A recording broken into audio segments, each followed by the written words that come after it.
Most organisations do social media very poorly. Social media platforms and traditional websites are fundamentally different because a website is mainly a one-way channel of communication and social media is a two-way conversation. The first thing organisations don't understand is that on social media you do not own the narrative. In 2012, McDonald's released a social media campaign to highlight its employees who work to produce the meals and to also promote its fresh produce. They used this hashtag, which is a tag used to enable people to follow the stories and contribute their own. It backfired badly, with thousands of people then expressing their views as to why McDonald's was so unhealthy and discussing poor food handling practices, including different foreign objects being found in their burgers. You don't own your comments on Facebook or Twitter, they do, and anyone can have their say.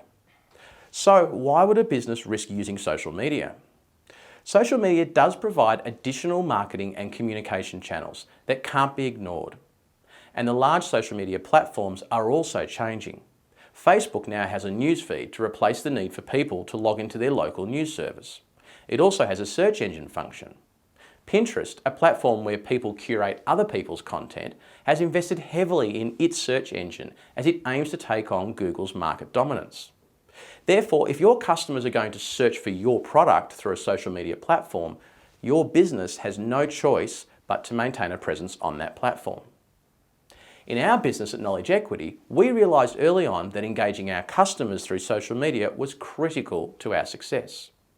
How many of you found out about us through a direct advertisement versus hearing about us from your peers? How do we build credibility that our product and our people are of the highest standard without building a community of followers? And none of this happens overnight. Yes, we hear of a person putting up a cat video that receives 1.4 million YouTube hits in 7 days, but 99% of social media strategy for an organisation is execution of well-planned tasks. You aim to produce and curate high-quality content that enables your organisation to be regarded as a trusted source in their field of expertise. At Knowledge Equity, we want to be known as the best teachers and trainers in the accounting space, not for cute cats. Our previous focus has been on corporate clients, so we are very new to the social media space, and we are constantly learning and trying to improve. To do this, we rely on using a range of communication mediums that we release on both social media and traditional communication channels. Our video production is key to engaging with you guys, but we also write blogs, spend time in Facebook and LinkedIn conversations, run online webinars and events, input into wikis, and write material for other educational institutions who push that out through their social media platforms.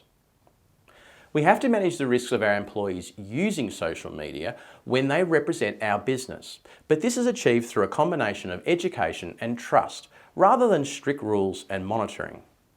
At the end of the day, every person has a right to post what they want about any topic on their own personal accounts. Measuring the success of social media is probably my biggest challenge at the moment. We hear the words likes, shares, comments, engagement, reach, but what do they actually mean? One thing I would recommend to any business is to not overcomplicate how much you measure or what you draw from it. We are in the age of big data, but it is easy to fall into the trap of paralysis by analysis, where you start believing figures that don't then result in outcomes you expect. To recap, organisations are still well behind consumers in learning how to harness the power and risks of social media. They also need to use it in a different way to how you or I would. No one owns their content on a social media platform, which means in most cases, any person can come and give you positive or negative feedback without you preventing it. Many large organisations implement policies around how their employees use social media, and government legislation is also evolving to try and place more responsibility on organisations to control content they release or even posting of third parties on their social media accounts. In 12 months' time, there will be new platforms, new ways, and yet more ways of sharing content and conversations. So watch this space.